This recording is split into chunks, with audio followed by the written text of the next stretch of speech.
Hello guys, andito po si Tita Iba sa Bicol. Ang dami po mga fish dyan. Ang lalaki parang pating pero hindi. Uy, may ano pa doon, isda Tapos may isda na itim. Ayan lang sila, 3 pati 4. Ayan sila. Ayan, swimming sila. Pero nag-swimming si Tita Iba sa Bicol.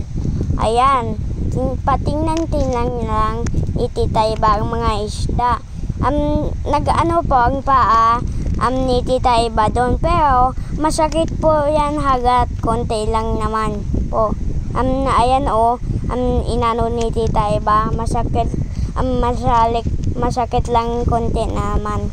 Ayan langoy-langoy. Tapos may isang papa doon para ma-try nila baka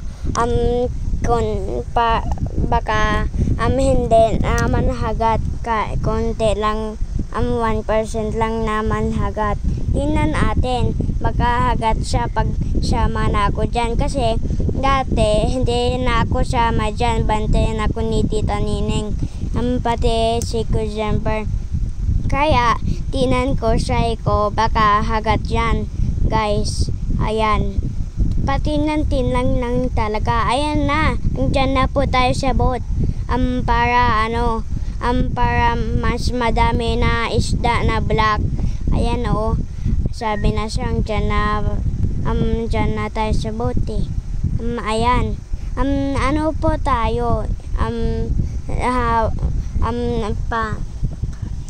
pakain ng isda. Ayan, may talon pa dun na isda na black. Ayan,